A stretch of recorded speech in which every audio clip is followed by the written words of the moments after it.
entrar. Vamos a ver Ok, si ya anda por aquí, aquí lo, ya anda lo por veo en la aquí. lista. Bueno, aquí ando cualquier cosa. Ok. Una disculpa enorme. No sé por qué ha estado fallando mi internet de una manera como desastrosa los últimos 2, 3 días. Hoy fui víctima de eso otra vez. Pero bueno, tal y como dijo Beto, hace rato sí lo alcancé a escuchar. Mi presentación, mi nombre es Damián Hernández Rosas. Me acabo de incluir acá el equipo a los trabajos del partido, acá desde mi municipio en Ciudad Hidalgo, Michoacán, en su casa, acá al oriente del estado. Eh, y pues acá me empiezo a anexar como a estos trabajos. Ya también tengo experiencia dentro del circuito mexicano de debate, al mismo que pertenece el AMA, al mismo que pertenece Beto Amor y al que pertenecen muchas otras personas que también forman parte de este increíble equipo. Pero pues ahora específicamente con lo que vamos a tratar el día de hoy, si vieron el video publicitario que metimos al Instagram en la mañana, pues hoy vamos a hablar de argumentación avanzada. Este video pues lo grabé yo, para que más o menos conocieran mi cara y mi voz.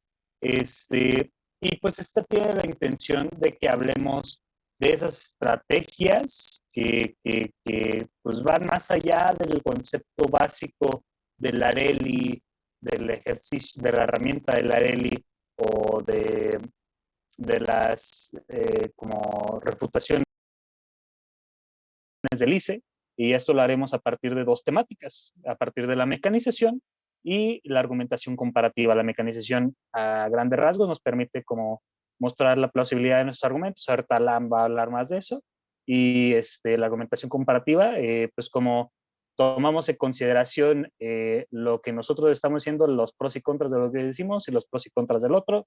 Tiene muchos principios, también es una serie de herramientas que apoyan a la forma en la que argumentamos para hacerlo de una manera más justa, más estratégica y así asegurar ganar debates dentro del escenario competitivo y también utilizar estas herramientas dentro del escenario político, el escenario personal, el escenario académico y laboral.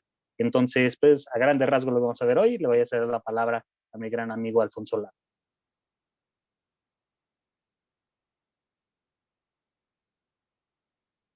Hola, hola, buenas noches. Aquí batallando para desmutearme como siempre, ya mostrando la edad, ¿no? Y batallando con las herramientas virtuales.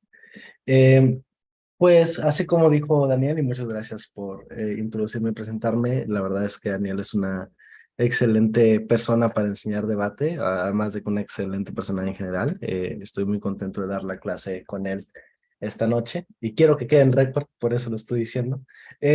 Voy a dar, vamos a empezar con un pequeño como que análisis de lo que vamos a ver el día de hoy para tener una serie de secuencia, ¿no?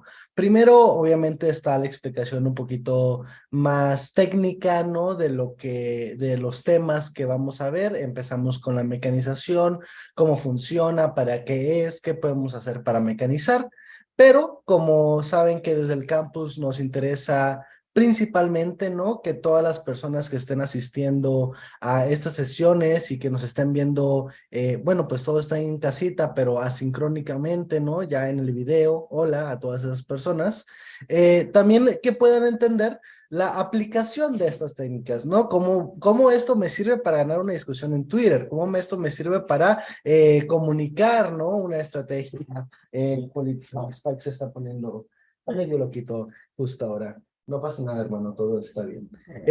Y también cómo puedo utilizar la mecanización para hablar, ¿no? De cualquier tema o cómo es que me va a servir en mi día a día y en mi actuar político. Después vamos a ver un poquito de argumentación comparativa, cómo aplicarla de nuevo en debate, en la vida. Manejo de mejores y peores escenarios, que creo que es algo muy importante que podamos aprender a entender que nuestra propia argumentación también tiene áreas de oportunidad y cómo es que podemos solventarlas o cómo es que podemos jugar en varios escenarios, incluso en los más adversos para nuestra argumentación o los más adversos para defender nuestro caso. Y finalizaremos, ¿no? Con una dinámica de réplica continua, una continuación a la actividad que habíamos hecho la semana pasada, entonces como quiera les vamos a volver a repetir las reglas del juego, pero es para que puedan utilizar estas habilidades, ¿no? E irnos a casita con algo aprendido el día de hoy. Entonces, para no alargar más las cosas, iniciamos con el primer concepto, que es el concepto de la mecanización en debate. A ver, ¿qué es mecanizar, no? Porque entendemos que la palabra mecanismo, ¿no? Ya nos, en el común hablar, ¿no? Ya nos lleva a, pues, una serie, por eso está representada en engranajes, ¿no? Cuando presentábamos el tema hace unos segundos, ¿no? Como una serie de engranes, ¿no? De ligamentos, de bandas, ¿no? Que hacen, o una suerte de máquina, ¿no? Que hace que un motor avance, ¿no? O que algo llegue a destino, o que un proceso se lleve a cabo, ¿no? Un mecanismo es la aplicación, ¿no? De diversos elementos para, pues, conseguir algo. Traspolemos esa idea a debate, ¿no? O a lo que es probar o a la argumentación. Entonces, la mecanización, en ese sentido, es una técnica que utilizamos en debate para probar a suficiencia, y ojo que ahora la palabra suficiencia es muy importante aquí porque de nuevo entendemos que nada, no podemos probar absolutos, ¿no? No existe la verdad absoluta, o incluso a veces los datos, ¿no? Pueden terminar cortos, y la verdad es que en los tiempos que estamos debatiendo y en los tiempos que estamos discutiendo es prácticamente imposible, ¿no? Probar algo en su totalidad. Entonces, si ya hablamos de argumentación estratégica, ¿no? De condiciones de victoria y de cómo ganar debates, es muy importante que entendamos que lo que vamos a probar en debate lo tenemos que probar en un eje de suficiencia para ganar, ¿no? O sea, tengo que probarlo lo suficientemente, o tengo que probar con suficiente mecanización o con suficiente razonamiento que mis puntos son ciertos para que puedan ganar a la contraparte, ¿no? Ya estamos hablando de una argumentación con un objetivo fijo, que es ganar la discusión, o probar un punto, o desprobar o refutar los puntos de la contraparte, ¿no? Entonces, este concepto de la suficiencia es muy importante, porque si no pasa lo que nos puede pasar a muchos, y me ha pasado mucho a mí en esta larga historial que tengo de torneos de debate, que podemos empezar a intentar probar y analizar y a razonar un punto, cuando pues ya era suficiente con los primeros 5 enunciados que dije, y ya dije 8, ya me quité tiempo y ya incluso perdí el hilo de la conversación, ¿no? Entonces la suficiencia es muy importante. Y la mecanización es la que nos da ese feeling, ¿no? O ese sentimiento de cuando ya está probado, ya lo estoy probando, ¿no? Ya esto ya lo puede entender cualquier persona y ya estoy derribando lo que está diciendo la contraparte con esto, ¿no? Entonces, cuando tenemos que probar una premisa con una carga probatoria más grande o más compleja, ¿no? Que tenga que ver con varios elementos o varios conceptos, o que tenga que enfrentarse a un argumento que también está probado relativamente por la contraparte, es que tengo que empezar a utilizar este tipo de técnicas, ¿no? Para que se vuelvan más complejos, para que se vuelvan más sólidas, más fuertes nuestras argumentaciones. Y para esto, lo que se hace al mecanizar, volvemos a esta analogía, ¿no? De los engranajes, las bandas y las líneas, ¿no? Que llevan a un motor o a una fábrica a hacer las cosas, pues lo que hacemos es tomar en cuenta todas las condiciones periféricas o que tienen que ver con la premisa, como el contexto en el que estamos debatiendo y los actores sobre los que estamos debatiendo, así como sus interacciones y la sumatoria de las mismas. Para que quede muy claro, tengo que hablar de todas las partes que están interconectadas con la premisa que estoy intentando probar, el cómo van a interactuar o el cómo se dan estas interacciones o estos vaivenes lógicos, y qué es lo que, sumando estos resultados, entendemos como probable.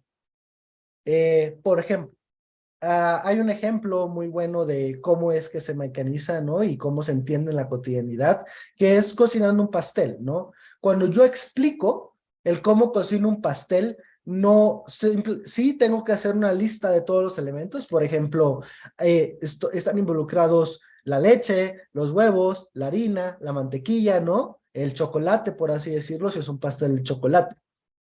Pero para explicar cómo es que el pastel va a salir, o el pastel es cierto, o el pastel va a pasar, no solamente digo chocolate, leche, huevos, harina y mantequilla, ¿no?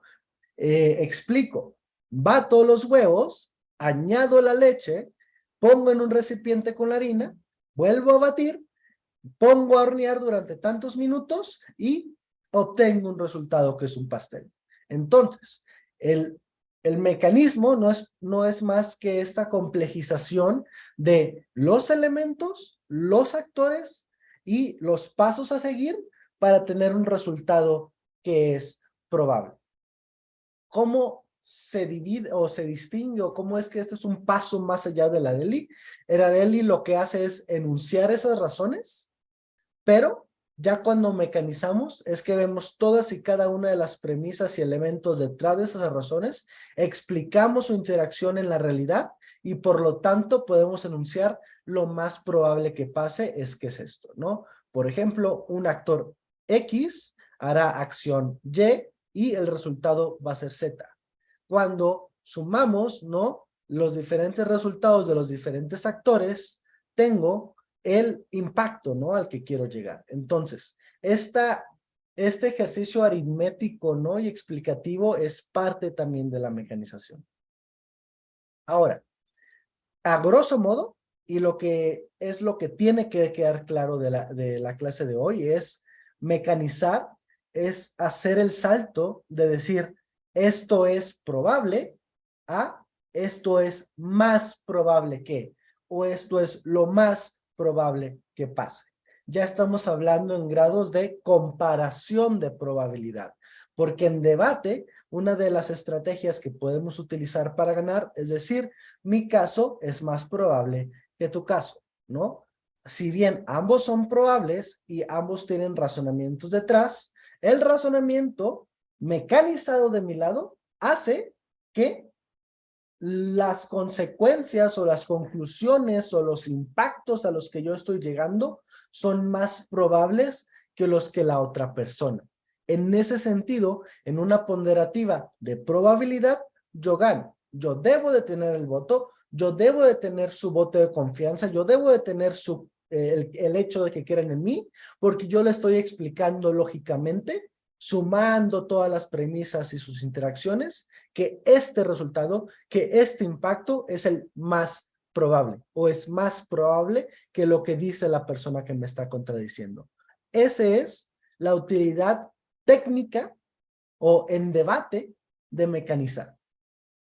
Ahora, muy bonito esto, pero ¿cómo lo hago? Porque muchas personas, cuando introducimos este concepto de mecanizar, tienden a ser como que argumentos circulares, ¿no? De que va a pasar esto y esta consecuencia va a generar esto y pues ya terminé, ¿no? O sea, el trabajo de mecanizar también es un trabajo de creatividad, pero de profundización, de entender lo complejo que es un proceso.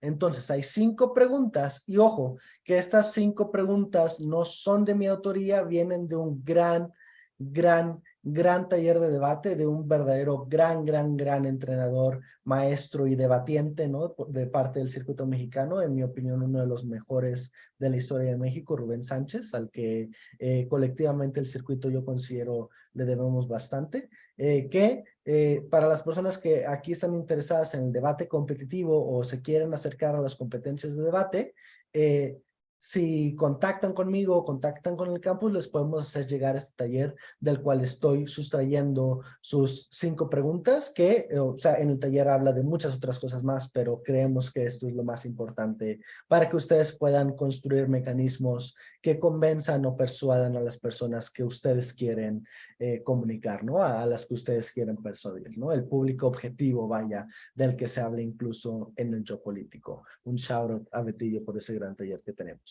La primera, y las vamos a ir desglosando, ¿no?, es ¿cuáles son los incentivos de los actores? ¿Por qué me importa saber los incentivos de los actores? Muy sencillo, porque para saber qué es lo más probable que pase o lo más probable que haría una persona o un actor, recuerden que los actores pueden ser grupos de personas, instituciones, estados, gobiernos, ¿no? Lo que queremos saber es qué quieren, ¿no? Porque las personas intuitivamente hacemos acciones para perseguir las cosas que queremos. Por ejemplo, si entendemos que los incentivos de una empresa es ganar dinero, pues entendemos que lo más probable que pase es que generen lógicas de abaratamiento de precio, porque si abaratan los precios, venden más, ¿no? Una manera muy sencilla de entender cómo es que lo más probable que pase en un escenario en el que hay muchas empresas es que los precios bajen, al entender los incentivos de esos actores. Pero no nos quedamos ahí, ¿no? También, ¿cómo se dan las relaciones entre estos grupos y actores, ¿no? Por ejemplo, otro mecanismo o sobre cómo interactúan las empresas en un status quo que puede ir en contra del abaratamiento de los precios, podría decir, a ver, pero es que las empresas se pueden poner de acuerdo de, pues, sentar un precio base para que pues ambas ganen, ¿no? Porque al final de cuentas, la clase empresarial, y ahorita me voy a saltar a la tercera premisa, la clase empresarial pues considera o tiene pensamientos o tiene maneras de ser en las que tal vez no les interesa mucho el grueso de la población, sino que pues tienden a asociarse entre ellas porque adivinen qué, sus incentivos son parecidos. Por lo tanto, entonces, lo más probable que pase es que entre empresas digan, a ver, si bien este iPhone nos cuesta $3, ¿no? O este Xiaomi me cuesta tantos dólares hacerlo, pues si yo subo los precios, tú también puedes subir los tuyos. Por lo tanto, mantengamos el mercado de los celulares altísimo, ¿no? Noten cómo las relaciones y la mentalidad de los actores también puede apoyarnos para decir, lo más probable que pase entonces es que los precios no bajen. Porque si bien sí tienen un incentivo de hacer ganancias, pueden hacer ganancias de maneras menos riesgosas para ellos, ¿no? Y por lo tanto, pues pueden hacer este tipo de acuerdos. O por ejemplo, ¿no? Empresas que se dedican al reparado de máquinas de hacer helado y empresas como McDonald's que venden helado o venden una nieve, se pueden poner de acuerdo para que McDonald's solamente o las franquicias de McDonald's solamente puedan hacer la reparación de sus máquinas de helado con esta empresa. Y adivinen qué, esta empresa que hace y repara las máquinas de helado, las hace con obsolencia, ¿cómo se este concepto de, sí, obsolencia prescrita, ¿no? Que se van a echar a perder o se van a descomponer pronto y se van a descomponer rápido y se tienen que reponer, ¿no? Porque planificada, ¿no? Planificadamente, porque entonces así ganan más dinero. Noten cómo entonces las relaciones que tienen los actores y la mente que tienen los actores también nos llevan a poder intuir las acciones que llevarían, ¿no? El cómo es que se desenvolverían en un argumento. Entonces, si mi argumento sería, las empresas solamente van a abaratar los precios y las empresas probablemente no les interesa mucho, ¿no? El bienestar del consumidor, pues ya estoy hablando de sus incentivos, de sus relaciones y de la mentalidad que tienen. Ahora, ¿qué factores son determinantes? Porque también estas empresas malvadas, como las estoy caracterizando, y habrá quien valiosamente puede decir que obsolencia programada, muchas veces, muchas gracias David de Tlaxcala, muchísimas gracias, eso, obsolencia programada. Alguien puede decir que pues las empresas tienen, ¿no? un seguimiento honesto y que desarrollan empleos, muy respetable ese punto de vista, pero también, por ejemplo, podría decir, a ver, es que no te vayas tan lejos, Lam, hay factores que hay determinantes más allá de los incentivos, de las relaciones y de la mentalidad de estas empresas, como lo son la ley, la economía, las capacidades financieras de las empresas, ¿no? Hay factores externos a los actores que tienden a ser determinantes, o sea, que tienden a ser fijos y más fuertes que los incentivos, que moldean el actuar o moldean los resultados lógicos de estas interacciones, ¿no? Por ejemplo, por más pasadas de lanzas que pueden ser las empresas para hacer sus maquinaciones y sus obsolencias programadas, también hay una ley, por ejemplo, en México, que defiende a los consumidores, ¿no? Hay leyes que no les permiten hacer publicidad errónea, hay leyes que los que les obligan a generar garantías, ¿no? O a comprometerse con el funcionamiento óptimo de sus productos. Noten cómo estos factores determinantes que son externos a los actores, pero que están ahí en mi contexto, en mi status quo, moldean las acciones, aportan, ¿no?, a estos mecanismos, ¿no? Entonces las empresas tienen esos incentivos, las empresas se relacionan entre sí de esta manera, las empresas tienen esta mentalidad, pero también las empresas están limitadas por esos factores. Ya tenemos un panorama más complejo y más completo de poder decir con mayor razón, ahora sí que mayor lógica, qué es lo más probable que haría una empresa en situación X. ¿Sí me estoy dando a entender o quieren que vuelva a retomar una de las preguntas anteriores? Porque la última es un poquito más difícil de contestar. ¿Todo bien en casita? ¿Todo bien allá? Excelente. Recuerden que en cualquier momento pueden levantar su mano y ustedes toman el curso de la conversación. Ahora, ¿quién controla la narrativa? ¿Y por qué esta pregunta nos ayuda a mecanizar? Primero, ¿qué es una narrativa? A ver. Todo entendido. Muchas gracias, Carlos. ¿Qué es una narrativa, no? Entendemos, ¿no?, también que existe el uso coloquial de la narrativa como género literario, ¿no? Una novela. Pero, de hecho, parecido, y por eso es que comparten la palabra, las narrativas son estas historias o pensamientos colectivizados o colectivos, para no inventar palabras, jeje, porque me gusta hacerlo, estos pensamientos colectivos que impactan en la conciencia y la acción de las personas. Las narrativas son estas historias que como sociedad nos contamos para generar un actuar. A través muchas veces de la moralidad, a través también, ¿no?, de los incentivos de consumo, a través también de, pues, incluso el poder político.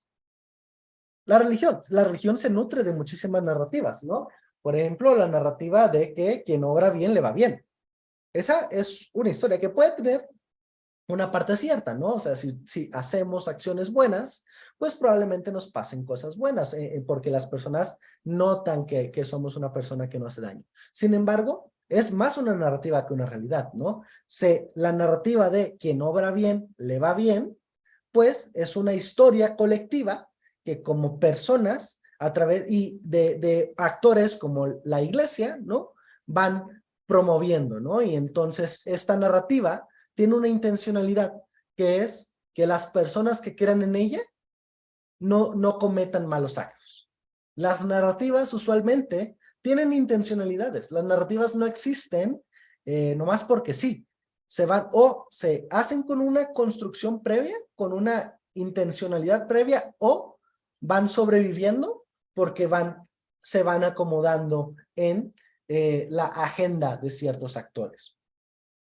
Por ejemplo, las narrativas meritocráticas que dicen que el pobre es pobre porque quiere, que es una gran mentira, ¿no? O sea, entendemos que las condiciones de desigualdad superan, ¿no?, la agencia que muchas personas tienen, tristemente, o superan, ¿no?, este tipo de condiciones de desigualdad, la capacidad que muchas personas tienen de salir de sus círculos de pobreza es extremadamente difícil, y por eso es que el Estado, ¿no?, tiene que intervenir, por eso es que el buen gobierno, ¿no?, combate la desigualdad.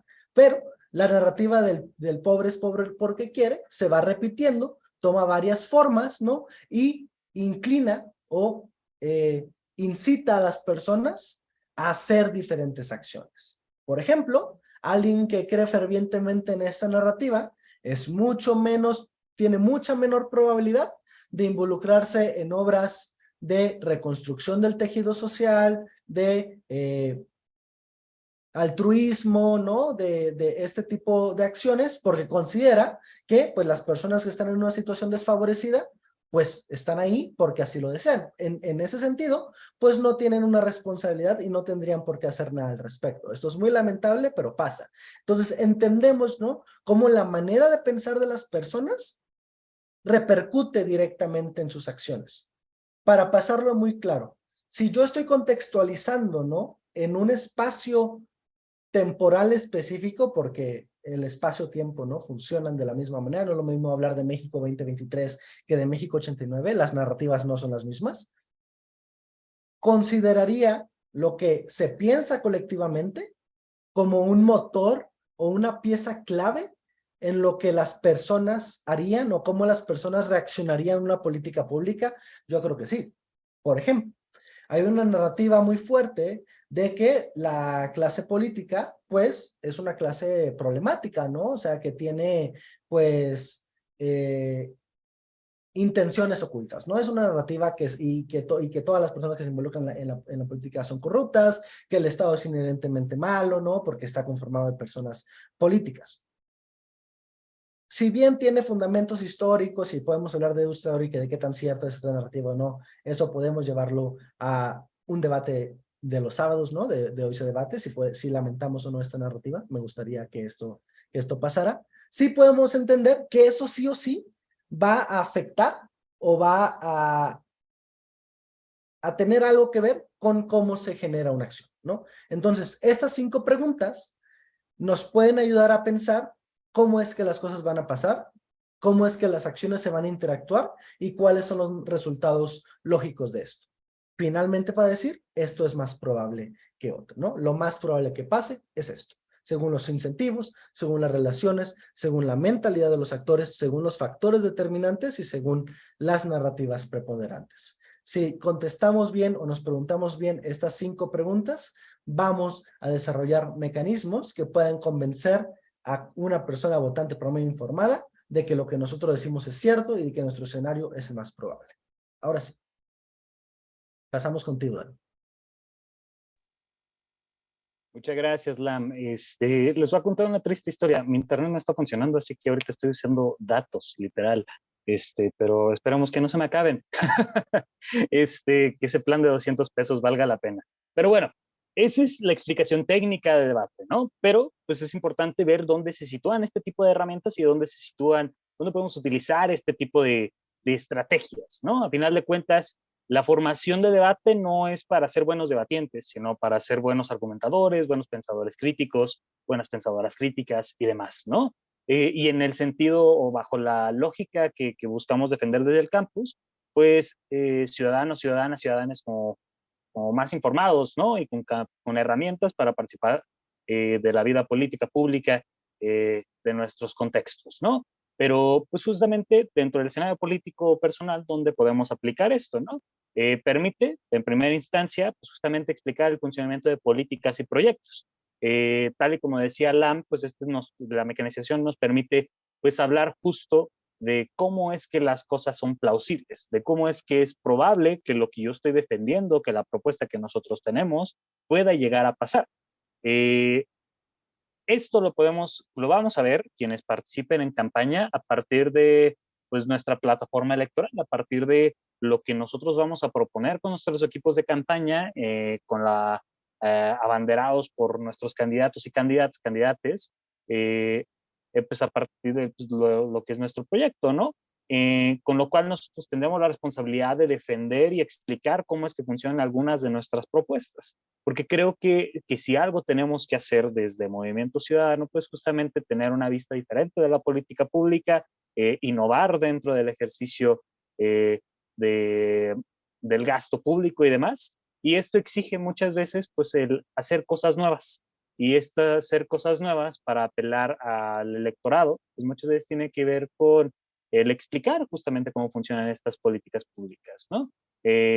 Como eh, cómo explicar si vamos a aplicar, no sé, alguna, desde materia legislativa, proponer algo ambiental, una fiscalía especializada, no sé, cuáles son los incentivos del municipio o del estado para participar de este tipo de cosas. Por ejemplo, en el estado de Michoacán, pues ahorita estamos teniendo bastantes crisis en términos del uso, del cambio de uso de tierra, cuestiones de cuerpos acuíferos, el uso del agua para cuestiones de agricultura y demás, que ha dejado desprotegidos a otro tipo de sectores y de acceso justo de este líquido, ¿no? Entonces tenemos el incentivo por parte de la población y el sector político de actuar en esto, ¿no? ¿Cómo lo vamos a hacer? Pues tenemos estas herramientas, ¿cómo lo vamos a realizar? Pues vamos a generar un equipo, una fiscalía especializada en materia de medio ambiente, que va a contar con personalidad jurídica, con patrimonio propio, etc, etc, etc, etc, etc. Y justamente que va a tener como líneas de acción, ¿no? Y justamente a partir de toda esta información y a partir de todas estas explicaciones y respondiendo a las preguntas que decía Lama hace rato, es que nosotros estaremos en condiciones de justamente explicar el funcionamiento de las políticas y de los proyectos que nosotros queremos implementar, ¿sí? Contrario a esto, podemos utilizar estas mismas herramientas de mecanización para refutar políticas y proyectos de pues, personas contrarias, ¿no? Caso de, por ejemplo, el Jóvenes Construyendo el Futuro, ¿no? Del gobierno federal actual, que pintaba para hacer un gran proyecto. Yo en su momento, estamos hablando de 2018, yo decía, pues es un proyecto interesante, está bien, pero tiene muchos problemas. Y justamente creo que tenemos las condiciones para que a partir de los mecanismos y estas 5 preguntas que menciona Lam, pues podamos cuestionarlos, ¿no? Pensando primero cuáles son los incentivos de los actores, que son los jóvenes que van a ser partícipes del proyecto, de las empresas o de los sitios de trabajo, para poder utilizar bien ese dinero, utilizar bien el proyecto, porque a final de cuentas, ¿qué fue lo que vimos? Jóvenes que no están participando de manera activa o de manera correcta de esta política pública, empresas o sitios de trabajo que se aprovechan de esta política pública para pues, generar ingresos para ellos sin tener que reportar nada, en donde, pues como yo voy, le digo a la persona que quiere trabajar conmigo, mira, te doy la mitad, yo me dejo la mitad, no vienes, vienes por la foto y nos vamos. Y justamente demostramos cómo es que este tipo de políticas, a partir de estas preguntas, cómo no funcionan, cómo se dan las relaciones entre los grupos o actores. Pues justamente tenemos jóvenes con una necesidad económica, pero que tal vez se les da la facilidad de no trabajar. Tenemos por otro lado sitios de trabajo que se aprovechan de esta necesidad o de estos deseos de no trabajar, que no creo que sea como la lógica que debamos defender en cuanto a las juventudes, pero que no se les da la oportunidad de laboral, pues se les da la oportunidad de recibir un ingreso sin necesariamente trabajar, se aprovechan y utilizan mal este tipo de recurso destinado a la política pública en materia laboral juvenil. ¿Cómo funciona la mente de los actores? Yo tengo un deseo de generar ingresos como empleador, yo tengo el deseo de tener ingresos como joven, que en este momento no trabajo ni estudio, etc, etc. ¿Qué factores son determinantes? Pues probablemente pues las desigualdades que existen laborales o las oportunidades laborales que existen para las juventudes, que sabemos que son pocas, la corrupción que existe, que impera dentro de las instituciones públicas y contra lo cual tenemos que pelear como día a día, contra lo cual tenemos que proponer cosas distintas para cambiar las cosas. Otro factor que es más propio de la política pública, que no tiene métodos de control, que no funcionan, o sea, que no permiten que funcione de manera adecuada. Y, por ejemplo, acá quien controla la narrativa, pues tal vez en este momento lo controla pues el gobierno federal, ¿no? Que pues tal vez pues dice que es algo bueno y que por eso es una política que sí funciona, que es un programa que está teniendo impacto social y económico para las juventudes mexicanas, y que por eso se sigue perpetuando este programa, ¿sí? Pero sí se dan cuenta que dentro del ejercicio político, saliéndonos un poquito de debate, a partir de esas 5 preguntas ya desmenuzamos una política pública que no está funcionando, ¿sí? Entonces, esos son los usos que le podemos dar a este tipo de herramientas, ¿no? Que aprendemos, aplicamos y que perfeccionamos en debate. Ahora, la siguiente, que puede ser utilizada para refutar argumentos basados en el fanatismo y en la desinformación. Aquí varios ejemplos. Pero antes de eso, la razón por la cual el racismo y el clasismo, el machismo, el sexismo dentro de debate no lo permitimos y luchamos contra ello constantemente en el circuito mexicano de debate, no solo se trata de una cuestión de principio, de defensa de grupos que han sido históricamente oprimidos, etc., etc., ¿no? Sino que se trata bajo la lógica argumentativa de que este tipo de prejuicios están basados en representaciones que no tienen ninguna lógica que la sustente, ¿sí? Es decir, una persona que es racista no tiene evidencias ni razonamientos que puedan sustentar o validar su racismo, ¿sí? Se basa en representaciones estereotipadas, prejuiciosas y que no tienen ninguna línea de razonamiento que las justifique. Entonces, la mecanización a forma de refutación o de desmenuzar o problematizar ciertos como prácticas y discursos, pues también sirve para ir en contra de los argumentos basados en el fanatismo. Por ejemplo, atendiendo a la agenda que tenemos a nivel nacional sobre la legalización del consumo, de la regularización de la marihuana, este, eh, pues habrá personas que a partir de la desinformación digan, no, es que es una droga que hace daño, y digan todas las cosas que se dicen sobre la marihuana, ¿no? Aquí podemos tener opiniones completamente pues distintas y está bien, pero vámonos con la cuestión de que hay argumentos que se basan en la desinformación, ¿no? Lo que nosotros hacemos es justamente demostrar cómo es que ese tipo de argumentos no funcionan en función de que existe información que nos permite mecanizar que sí funciona, ¿sí? Es decir, dentro de esta temática sobre la regularización de la marihuana y otras drogas, ya existen ejemplos internacionales sobre cómo la regulación más bien de este tipo de productos para su venta y consumo genera más beneficios que perjuicios para las sociedades en donde esto sucede. Entonces, cuando hablamos de una política bien implementada, a partir de estos mecanismos, de nuevo, hablando de los incentivos de los actores, que son tal vez las empresas que puedan participar de esto, los consumidores, el Estado que va a recibir, pues como ciertas contribuciones a partir de impuestos, cómo funciona la mente de los actores. Tenemos empresas que quieren como generar un ingreso, abrir un mercado, tenemos consumidores que quieren no ser como criminalizados, tenemos un Estado que quiere apelar a esas necesidades y aparte generar ingresos tributarios, y pues luchar contra las narrativas que son justamente esas que sustentan que pues, la marihuana y las personas que la consumen pues son como algo cercano a criminales, ¿no? De nuevo, todas esas narrativas que hay alrededor de esto, justamente las herramientas que nos da la mecanización nos permiten refutarlas y cuestionarlas, y problematizarlas, ¿no? Es decir, cuáles son las implicaciones de aquello que están diciendo, ¿sí?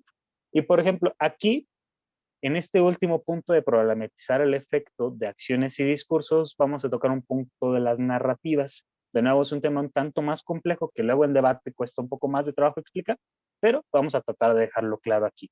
Justamente cuando nosotros mecanizamos a partir de este punto, no solo en debate, sino en la vida real, podemos explicar cómo ciertas acciones y discursos y representaciones, como aquellos del racismo, el clasismo y demás, eh, pueden generar, pues, perjuicios para esos mismos sectores, ¿sí?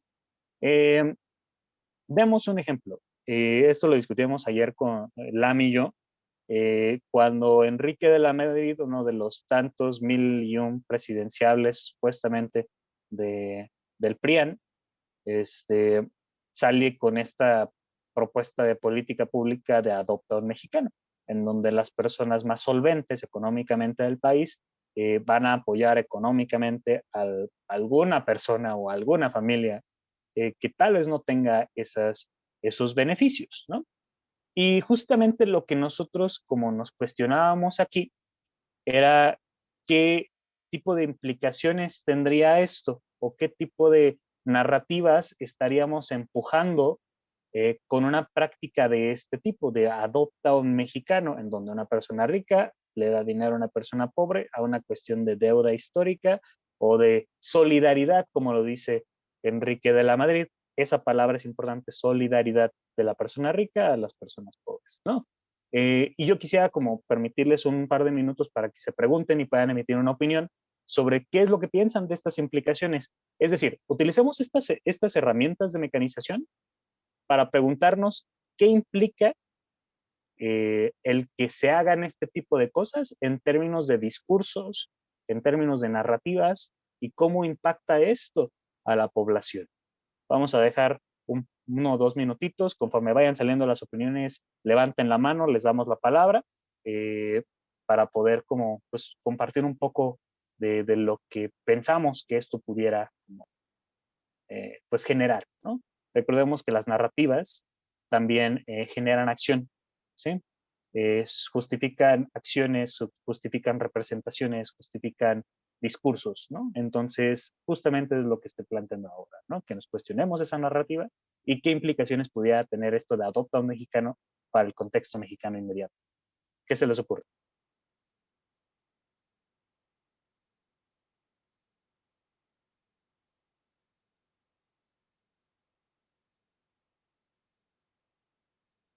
A ver, veo aquí en el chat.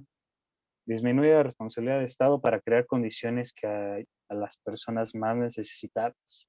Ok, es importante, sí, sí, sí, sí, sí, sí, eso me gusta, eso es sumamente importante. Ajá. Sí, o sea, es como, la pregunta es como, ¿qué implicaciones tiene, en términos narrativos, el defender políticas como las de Adopta un Mexicano propuestas por Enrique de la Madrid? Es decir, ¿qué implica esa narrativa? Y preguntémoslo desde la mecanización. ¿Ok? Lucra de su posibilidad podría apoyar en silencio y a más personas. Ok, ok. Evita responsabilidades puestos donde podría miles. Ajá, ajá, ajá. Ok, ok, ok. Dicen cosas importantes. Esto me gusta, esto me gusta. Ajá. Sí, sí. Justamente, vamos con más cosas. Eh, ujú, ujú, ujú. Primero dicen disminuye la responsabilidad del Estado para crear condiciones que ayuden a las personas más necesitadas. Creo que esto es sumamente importante porque le pedimos a las personas ricas que apoyen con este tipo de condiciones antes que pedirle al Estado, ¿no? Nos olvidamos de que el Estado tiene una responsabilidad, ¿no? Y que no podemos como eximirles de ella. Ajá, ajá, eso es sumamente importante. Lucra con su posibilidad de apoyar, podría apoyar en silencio a más personas. Incluso como si eso pudiera pasar, también podríamos preguntarnos por qué apoyarían a otras personas, ¿no? Y más bien cuál es el incentivo de hacerlo público, ¿no? Eh, Creo que justamente pues es la intención, hacerlo público, como enaltecer su figura. Em, Evita responsabilidades millonarias de pagar sus impuestos, es importantísimo. O sea, creo que si una deuda que existe dentro de la legislación mexicana es justamente una reforma fiscal que pues cobra a las personas ricas lo que es justo para que el Estado tenga una mayor recaudación, y que en función de eso pueda como pues impactar en política pública, ¿no? O sea, un dato aquí, de acuerdo a la OCDE, México recauda menos que el promedio de los países, de los 140 y tantos países, ciertos de países que son miembros de la OCDE. Entonces, tenemos un problema de recaudación y también tenemos a muchas de las personas más ricas del mundo. Entonces, cabe la pena, o sea, vale la pena hacer este tipo de preguntas, ¿no? También funciona para poner en situación de poder sobre las personas que son apoyadas, ajá, los condiciona, depende de los, ajá, ok, ok, ok.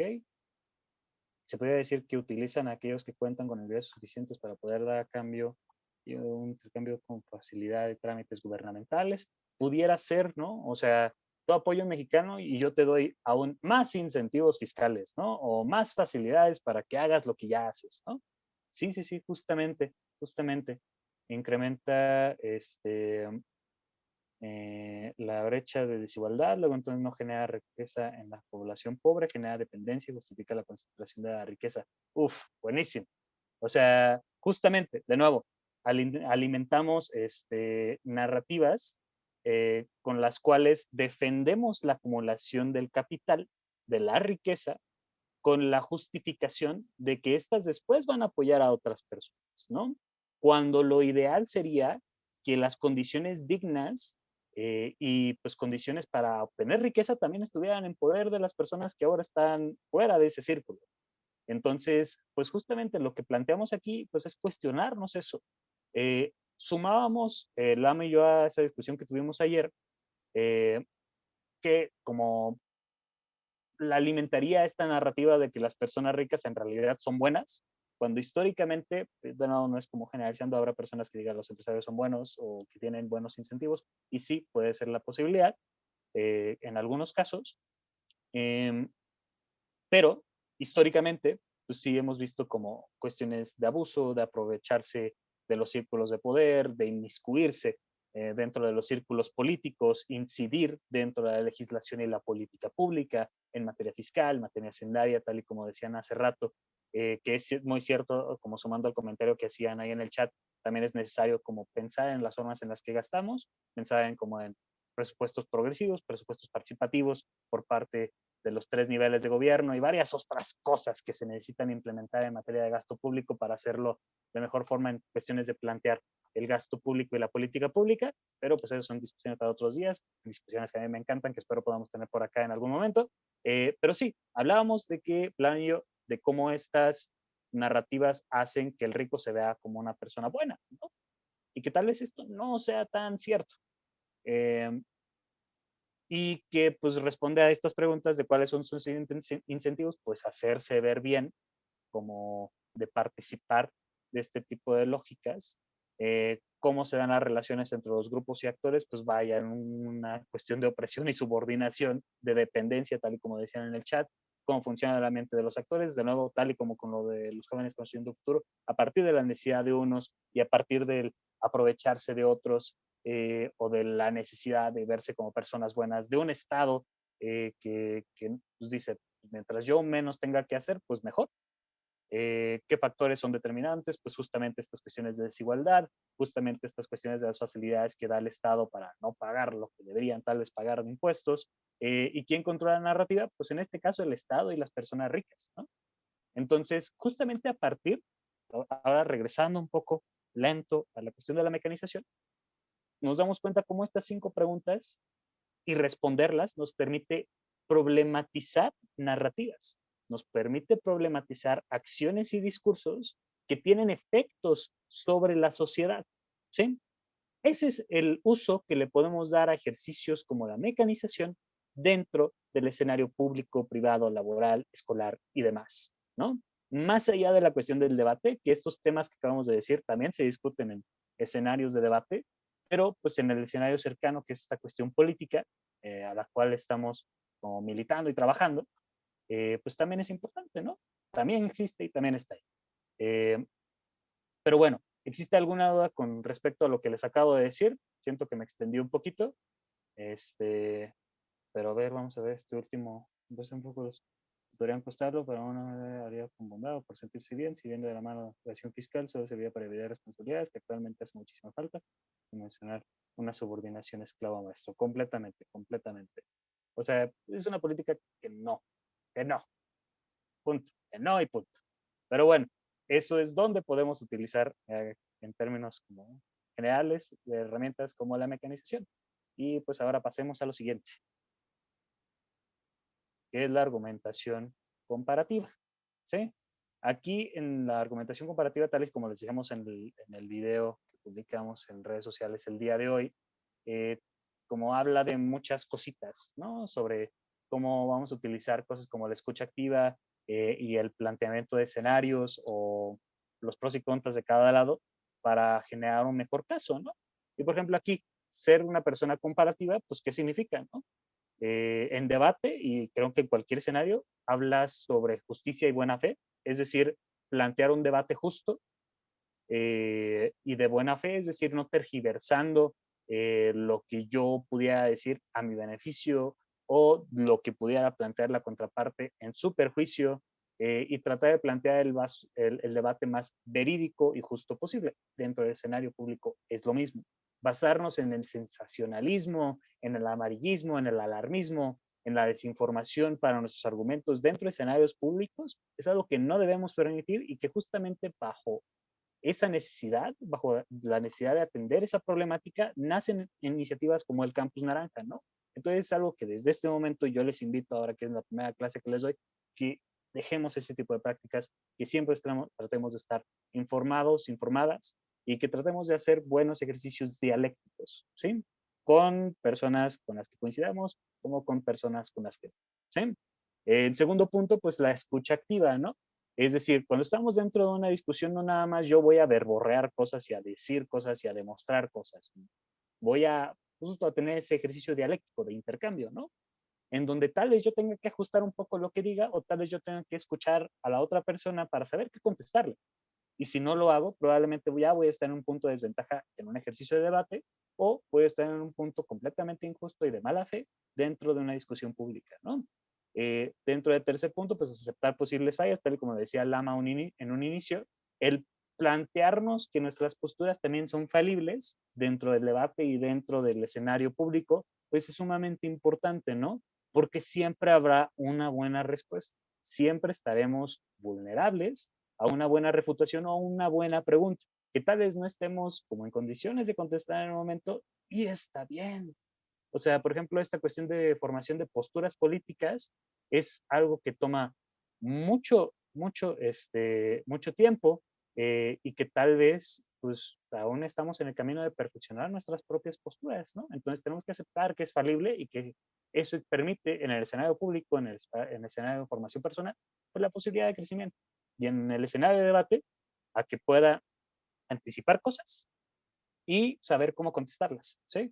Después, reconocer al contrario. Dentro del debate esto es básico. Cuando preparamos casos siempre nos anticipamos a lo que van a decir allá, en el otro lado del debate, para pensar en argumentos que van a ser más estratégicos, para pensar en posibles refutaciones o para pensar en reservas, que es algo que vamos a ver en un segundo. Y finalmente, anticipar y blindar, que es justamente el ejercicio que hacemos con las reservas. Y por ejemplo, cuando nos preparamos para una discusión pública en términos de debate, que probablemente puede ser que muchos de nosotros estemos involucrados en foros juveniles sobre las próximas elecciones o de análisis político sobre el ejercicio de las campañas, no sé, muchas cosas, ¿no? Que algunas de nosotros sería bueno que estuviéramos participando en este tipo de foros de discusión. Eh, pues tenemos que saber a qué nos enfrentamos, ¿no? Anticipar a qué es lo que me va a decir el representante de la candidatura de Va por México, quién me va a decir el representante de la candidatura de Morena, etc, etc, etc. Y en debate, saber qué me va a decir la oposición, qué me va a decir el primer gobierno, qué me va a decir la baja de gobierno, pensando en la extensión de los casos, qué tanto material tienen y a partir de eso pensar en buenas refutaciones y blindajes para nuestro caso y pues tal vez ahogar el caso del contrario, ¿no? Entonces, son una serie de principios, ¿no? Pasemos ahora a la definición propiamente, que está en la siguiente diapositiva. La argumentación comparativa, después de que vimos todos estos pequeños principios, son una serie de principios y herramientas que permiten que nuestros casos, argumentos y refutaciones sean lo más justos posibles. Permiten un verdadero debate partiendo de un piso parejo y realista, en donde se toman en cuenta todos los pros y contras de las posturas sobre un tema. Tal y como les decía, con varias de estas cositas, el chiste es tener un debate justo, en donde consideramos nuestras posibles fallas, en donde consideremos los pros y contras del contrario, para, o sea, generar un caso lo más como estratégico posible, ¿sabes? Vamos a pasar a la siguiente. Y la primera herramienta pues tiene que ver con la reserva, ¿sí? La reserva generalmente como la excepción a la regla, ¿no? Esta forma parte del modelo de argumentación Toulmin, que pertenece más al ámbito académico, para quienes hacen tesis e investigaciones. El Areli es algo similar, pero este es como un punto que agregamos, más como un punto de estrategia, para hacerlo más como democratizable. Alejandro, entendemos completamente, que tengas muy buena noche, ojalá puedas estar aquí en otra sesión pronto.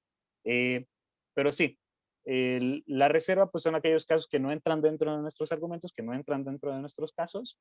Esto nos permite como anticiparnos a posibles refutaciones, a limitar los impactos hacia a lo que verdaderamente importa en el debate, ¿saben? Es decir, por dar un ejemplo como muy burdo, si vamos a hablar de, ¿cómo se llama?, de animales, por decir algo muy simple, si vamos a hablar de animales, es importante dejar la reserva de que vamos a hablar de animales que son comúnmente domesticables, ¿no? Entonces, en este caso, no vamos a permitir que la oposición meta a tigres de Bengala, a pumas y a leones a la discusión, ¿no? Esos van en el zoológico, van dentro de sus hábitats naturales, no entran dentro de este debate, ¿no? O por ejemplo, en un debate que se daba por allá de 2017, decía una moción como, esta casa cree que el servicio militar debería ser completamente obligatorio para todas las personas, ¿no? Y, y la estrategia en ese debate, pues era como tu primer gobierno llegar a decir, ¿sabes qué? Sí, todas las personas deberían hacerlo, menos los que están fuera de condiciones físicas y mentales para poder hacerlo. Es decir, que tengas una discapacidad como que no te permita como hacer tu servicio militar en absoluto, o que tengas alguna condición cognitiva, psicológica, mental, orgánica, que no te permita como participar de ese tipo de procesos, ¿no? Entonces, eso ya evita que la oposición te diga, pero ¿qué es lo que va a pasar con las personas que tal vez están dentro del espectro autista, dentro de un extremo como bastante significativo, ¿no? Y ya tú te blindas desde antes diciendo, esos no entran dentro del caso, creemos que tal vez por la condición que tienen y la desinformación que existe sobre el tema, tal vez no sea un sitio seguro para esta persona, no va a entrar dentro de lo que nosotros tenemos, ¿no? Pero bueno, vamos con un ejemplo acá en la siguiente diapositiva sobre cómo se ve un argumento sin reserva y un argumento con reserva, ¿no? De nuevo, volviendo a la cuestión de las drogas. Todas las drogas deberían ser legalizadas por los diversos usos recreativos y clínicos que tienen, ¿no? Ese es un argumento sin reserva. Algunas drogas tienen usos recreativos como ya conocidos y algunos tienen usos clínicos demostrados documentalmente, ¿no? Y la refutación a falta de reserva es como, esto es malo porque las drogas sintéticas no tienen ningún uso benéfico demostrado, ¿no? Hay algunas drogas que de plano lo único que hacen es destruirte, pues. Ahora, y esto es como una refutación justa al argumento que no cuenta con una reserva, ¿no? Ahora, si agarramos este argumento y tomamos en cuenta una reserva, le ponemos, todas las drogas deberían ser legalizadas por los diversos usos recreativos y clínicos que tienen, salvo aquellas que no han demostrado beneficio alguno para sus consumidores. Y ya después, cuando haces eso, la manera en la que te dicen como, sí, pues las drogas son malas. Eso me decía la Florecita en el comercial de TV Azteca, ¿no? Entonces, ya se quedan como sin la posibilidad de atacar ese punto. Podrán sacar otro tipo de refutación, pero ya sobre ese punto no, porque tú ya tienes una reserva. Ojo aquí, las reservas no pueden ser utilizadas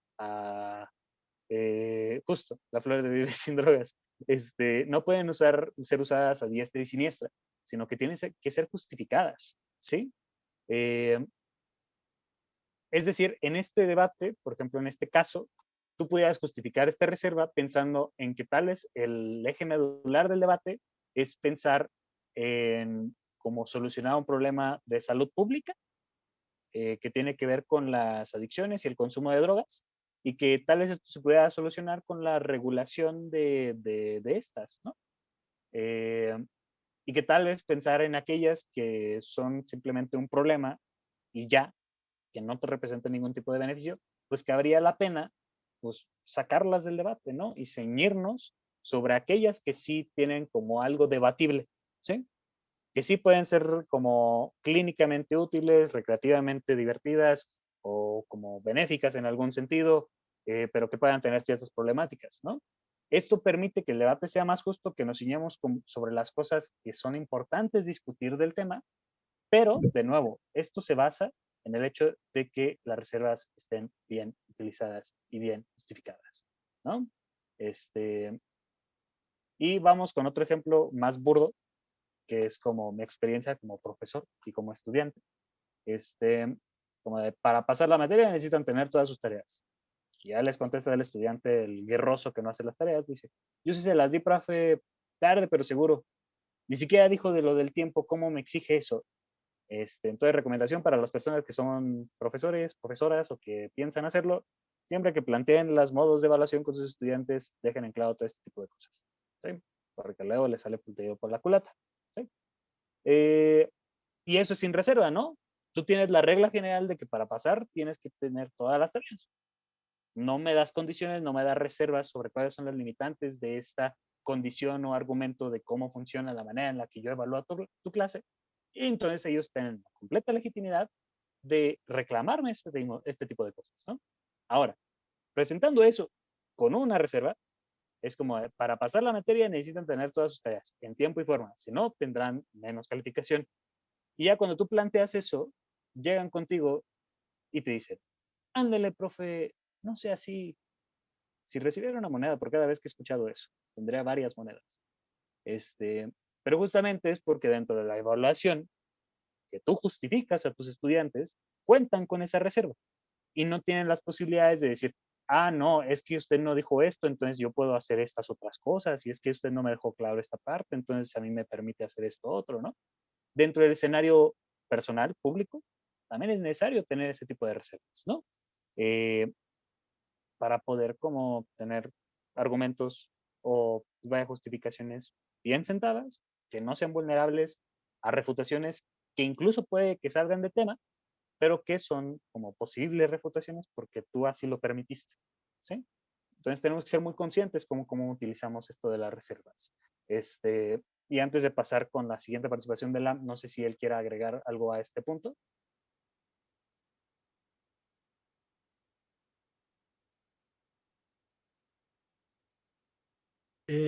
No, la verdad es que me queda bastante claro la importancia de por qué utilizar reservas en la argumentación, simplemente para sobresimplificarlo, piensen en lo que se nos puede decir al respecto y incluyanlo en lo que se vaya a decir, y eso es una fuerte reserva de la argumentación. Muy bien, pues pasamos a lo siguiente. Ok. De esta pequeña filmina o serie de filminas me encargo de cerrar la clase hoy. Y creo que por el tiempo chance hablemos de que con eso terminemos la dinámica de hoy, porque entendemos que también ya hay personas que se tienen que ir, entonces probablemente a menos que desde dirección, o sea, Beto, nos digan que le demos para adelante, ya lo dejo a discreción, ¿no? Si damos con la dinámica, si no lo dejamos para la siguiente clase, continuar con la réplica continua. Pero a ver, primero, mejores y peores escenarios. ¿Quién nos dice aquí? Y creo que es algo que ya les hemos estado comentando, pero que tiene que quedar muy grabado. Es importante entender que por más análisis, por más razonamiento, por más de la R, por más mecanización que utilicemos en nuestros argumentos, existen dos tipos de escenarios en donde las cosas simplemente no van a resultar de la mejor manera o las condiciones previas no son las ideales, ¿no? Lo que consideramos como nuestros peores escenarios, ¿no? Para dejarlo muy claro, en una política pública, el mejor escenario es aquel en donde todos los requisitos de la política se dan en tiempo y forma y por lo tanto todas las personas pues se ven beneficiadas de la misma. Sin embargo, tenemos que entender que también cuando defendemos una política pública, tenemos que defenderla en los escenarios en donde la ejecución de la política pública es ineficiente, porque en la realidad, la gran mayoría de las políticas públicas tienen problemas de eficiencia en su aplicación, ¿no? Ya sea por las 5 preguntas, ¿no? Los incentivos de los actores, la mentalidad que estos tienen, las interacciones entre los mismos, las narrativas y los factores determinantes, ¿no? Noten cómo todo tiene que ver también con estas preguntas y cómo las cosas pasan en el mundo. Entonces, tenemos que defender cómo, incluso si nuestra política pública no es ejecutada de la mejor manera, ¿no? Incluso si hay fallas en el proceso, la tenemos que defender, ¿no? O sea, en un mejor escenario, si nuestra política pública quiere alimentar, ¿no? A toda la población que sufre de deficiencia alimenticia, ¿no? En nuestro peor escenario, pues podemos otorgarle este servicio a un número reducido de personas, tal vez incluso un 50%, un 40% de la población, ¿no? También. O las condiciones previas no son las ideales, ¿no? Por ejemplo, el mejor escenario de la aplicación de una política pública es aquel en donde las personas tienen mucha confianza en el gobierno, se sienten muy identificadas, la participación ciudadana está al 100, ¿no? Todo el mundo está dispuesta y dispuesto a apoyar al gobierno en turno, ¿no? Esa es la condición por excelencia, ¿no? El mejor escenario previo para que nuestra política pública salga adelante. Sin embargo, entendemos que nuestro peor escenario, pues la gran mayoría de las personas no confían en el gobierno, la gran mayoría de las personas tienen una apatía fuerte, la gran mayoría de las personas también no está informada acerca de las políticas públicas que pasan en su entorno, ¿no? Entonces, tenemos que entender que también hay escenarios y más veces de las que son menos, pues tenemos que defender desde estos escenarios adversos, en donde la ejecución, el después, no es el ideal y las condiciones o el antes no es el ideal. Entonces, para entender también en abstracto, los mejores y peores escenarios atienden al antes y al después de nuestra argumentación. El antes siendo las condiciones previas idóneas y el después siendo los resultados o la ejecución efectiva de la misma. Ahora, un buen argumento puede ganar en su mejor escenario. Por ejemplo, si nosotros quisiéramos defender la política pública de jóvenes construyendo el futuro, sería fácil defenderla, ¿no? O sea, desde el escenario en el que todas las personas empleadoras son justas, son rectas, creen en la medida, en el que las personas que se dedican a los cargos administrativos, o sea, a el otorgar, ¿no?, estas becas, no quieren hacer estructura política con ellas, no quieren hacer asistencialismo, ¿no? Y todos los jóvenes creen en el proyecto de la Cuarta Transformación. Sin embargo, este escenario no es real, ¿no? Tendríamos que generar un gran argumento para poder decir cómo esta política pública funciona en un escenario en donde las personas no creen en los jóvenes no creen en la 4T ni tienen muchos incentivos para formarse. B, las personas que se dedican a ejecutar esta medida pues no la utilizan, ¿no?, para hacer este clientelismo político. Y C, los empleadores pueden ser corruptos. Entonces, solo un gran argumento puede ganar en su mejor versión, en su peor versión. Pero ¿por qué queremos aprender a hacer esto? Por un simple sentido lógico, ¿no? Si nuestro argumento o modelo no se cumple de la mejor forma, incluso si no pasa esto, ¿por qué sigue siendo el mejor curso de acción? Y por lo tanto, ganamos el debate. El principio lógico detrás de esto es, si te gano en mi peor de los casos, en mi peor escenario, que por lógica es tu mejor escenario, o sea, el peor escenario de gobierno es siempre el mejor escenario de la oposición. Si yo gano en desventaja de escenarios, probablemente gane en todos los demás, ¿no? Porque como este es el más complicado de ganar o el más complejo de demostrar, si demuestro demuestro todos los demás, porque lo absorbe, porque es el más específico, el más adverso, el más complejo, ¿no? Lo específico, ¿no? Deroga a lo más generalizado, ¿no? A lo mejor, a lo más sencillo. En ese sentido, tenemos que aprender a demostrar como, a ver, incluso si mi política pública no funciona de la mejor manera, sí logra estas cosas, y estas cosas o esos beneficios son suficientes para ser lo más relevante del debate. Entonces, en mi peor escenario, en el que en mi política pública solamente participa el 30% de la población, tengo que demostrar por qué ese 30% de la población es lo suficientemente importante o benéfico para ganar el debate.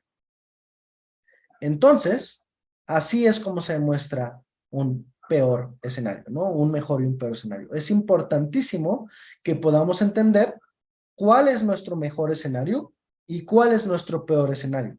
Porque si queremos probar argumentos o si queremos ganar casos desde escenarios que son extremadamente favorables para nosotros, pues probablemente esos escenarios sean escenarios hipotéticos, porque en la gran mayoría de las veces los escenarios son adversos. Y dos, pues estamos siendo poco comparativos, porque estamos jugando en nuestra mejor cancha y solo estamos ganando en ese escenario. Cuando aprendamos a jugar en escenarios más matizados, en más grises, donde tenemos mayores desventajas, donde las condiciones no son tan adversas, en donde las cosas pueden salir mal, y como quiera demostramos por qué esa medida o por qué esa idea que estamos defendiendo es una mejor idea que la que está defendiendo la contraparte, completamente le ganamos la discusión. Porque entonces ya no le damos cabida a la oposición o a quien nos contradice de decirnos, pero en otros casos no funciona. Porque te estoy explicando cómo funciona en el peor de los casos. Te estoy explicando cómo funciona en la mayoría de las adversidades.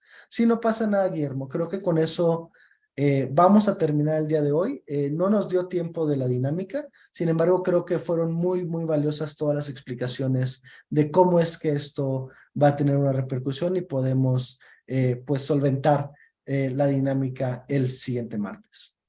Habiendo dicho eso, pues tenemos un pequeño espacio de dudas, de comentarios, de preguntas. Tenemos 8 minutos que son absolutamente de ustedes para pues tomar el curso de la conversación. Y nosotros nos quedamos muy atentos.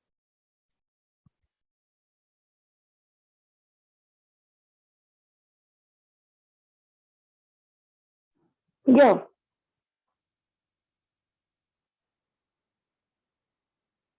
¿Quién es yo? Soy Daniela. Hola, Daniela. Hola, referente a lo que están diciendo, esto último, entonces lo mejor sería primero exponer el peor de los casos para que la contraparte no pueda refutar ese peor de los casos. No sé si lo primero, porque siempre queremos primero demostrar lo bueno, ¿no? O sea, siempre queremos demostrar, o sea, en un escenario que nos beneficia, ganamos tal y tal y tal y tal.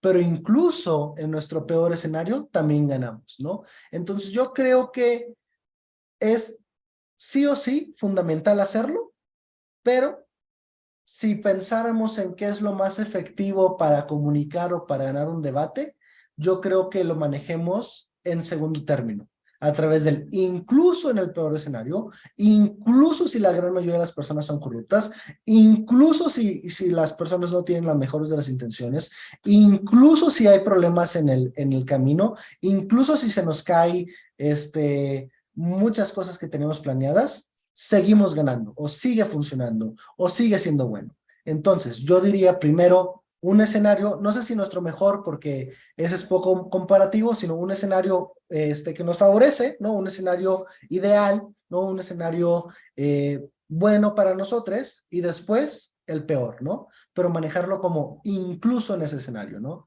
Para que quede muy claro que estamos cubriendo todo, que nuestra argumentación está pensando en todos los factores.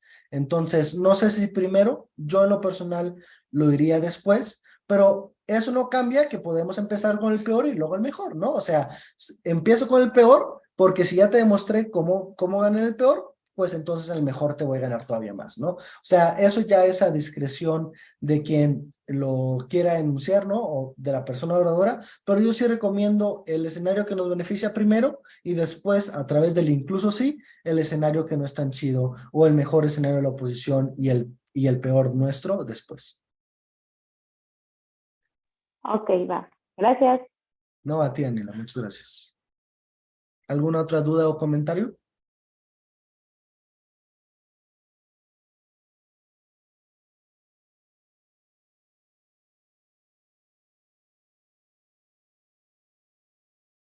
Ok, vemos que no. También ustedes, personas que lo vieron asincrónicamente, muchas gracias por ver hasta acá del video. Y pues tienen el contacto de todas las personas coaches del campus. Creo que ya también van a tener el contacto de Daniel, que dio una gran exposición conmigo el día de hoy. Estoy muy contento. Y pues muchísimas gracias por haber. No, los cracks son ustedes por estar aquí y aprender tan rápido. La verdad es que me gustó mucho ver sus participaciones y la verdad es que tienen puntos de análisis muy, muy interesantes, muy válidos, muy complejos. Y estoy muy, muy, muy contento de que estén con nosotros esta noche. Amigo, Sí. una pregunta. Dime, Andoni. Hola, amigo. ¿Cómo estás? Hola, amigo, buenas noches. Buenas noches. Entonces, o sea, como en este peor escenario para ti, más o menos con el cuadrito que nos explicaste el fin de semana, el incluso en dónde lo pondrías. Me refiero al plano cartesiano, ¿te acuerdas? De la posibilidad y demás. Sí, Probabilidad, claro. perdón.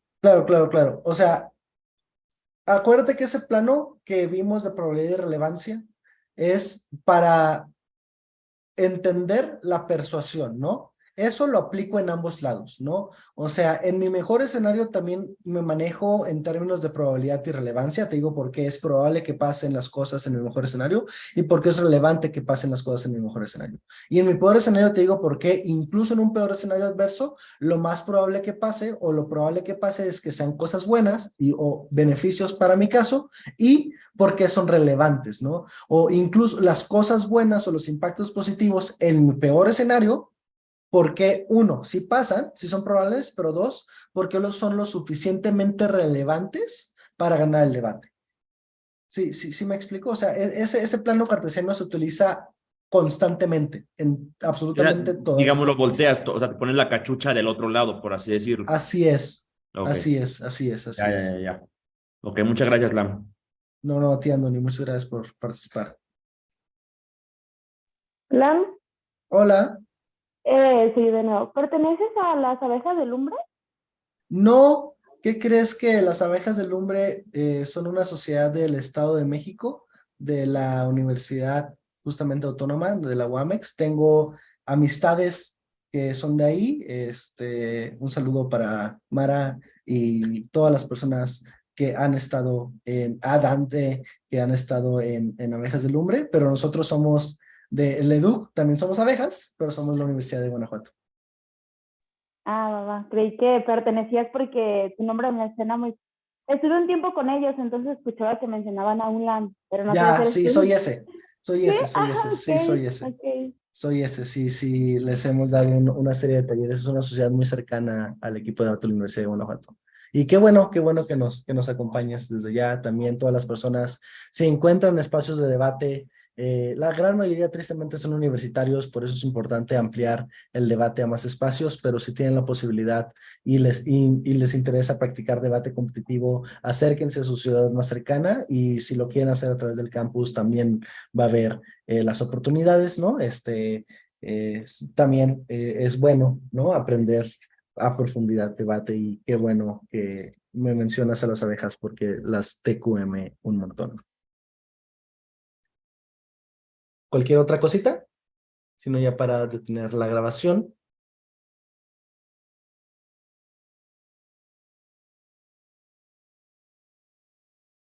Bueno, voy a dejar de compartir pantalla y le voy a dar la palabra a Beto, si estás ahí, para cerrar la sesión del día de hoy. Muchísimas gracias. Me gustó, fue un gusto. Gracias, Daniel, también por acompañarnos. No sé si quieras despedirte de estas bonitas personas. Pues claro, antes que nada, pues muchísimas gracias por haberse quedado hasta este momento. Un gusto poder estar acá. Ya tengo años en esto de la enseñanza de debate y creo que este proyecto pues es como sumamente valioso. Tenemos que defenderlo, tenemos que seguirlo trabajando y tenemos que perpetuarlo hasta las últimas instancias, porque creo que lo que aprendemos aquí es sumamente valioso, no solo en términos de formación política, sino en términos de formación como personal, en términos de valores, en términos de pensamiento crítico, que es algo que tenemos que seguir promoviendo, ¿no? Un agradecimiento a Beto y a Lam, que fueron las primeras personas en mencionarme sobre este proyecto, por la apertura a dejarme como formar parte del equipo y pues sepan, ellos ya lo saben y aquí lo comparto con ustedes, es una de las razones más importantes por las cuales tomé la decisión de ahora militar con Movimiento Ciudadano. Estoy sumamente feliz de estar acá en este equipo y pues de seguir trabajando. Estaremos viéndonos en las siguientes semanas. Ahí los temas de adjudicación de jueceo me van a tocar a mí, entonces pues estaremos hablando de eso dentro de unas cuantas semanas. Entonces, pues nos vemos pronto. Le cedo la palabra al gran Beto. Muchas gracias, amigo. Muchas gracias, Lam. Pues bueno, vamos a cerrar con eso. Estamos acabando en muy buen tiempo. También muchas gracias por acotar la clase. Obviamente ahí siempre va a faltar pues el tema de dar más espacios para participar, pero ya justamente con estos avances que hemos tenido del temario, pues ya tenemos que empezar a tener en práctica estas cuestiones, ¿no? Rápidamente, como ustedes supieron, las semanas pasadas abrimos lo que fue el primer día de la plataforma virtual de debate. Lo vamos a volver a hacer. Les vamos a avisar con más tiempo y les vamos a incentivar un poquito más. Entonces, de ahí en más, el único aviso parroquial es que recuerden que la clase del siguiente jueves, más bien de este jueves, es a las 6 de la tarde vía Zoom. Les vamos a mandar el link es con el tema de la agenda para personas jóvenes. Tenemos una persona experta en el tema que aparte diario trabaja en el tema. Lo vamos a revelar el día de mañana, no se lo pierdan. Y pues hasta el día de hoy sería la clase, ¿vale? Estamos pendientes ahí en los grupos de WhatsApp. También a los equipos de Guanajuato, Ciudad de México, Querétaro, que ya están en actividades presenciales, estén ahí atentos a sus grupos de WhatsApp. Y también Jalisco, que me parece que ya va a iniciar entre semana, creo que están definiendo por ahí el día, pero bueno, estén atentos a esas cuestiones de sus grupos de WhatsApp. Por eso sería todo el día de hoy. Nos vemos la siguiente semana y pues que tengan una bonita noche de martes, ¿vale? Nos estamos viendo. Bye. Bye. Gracias.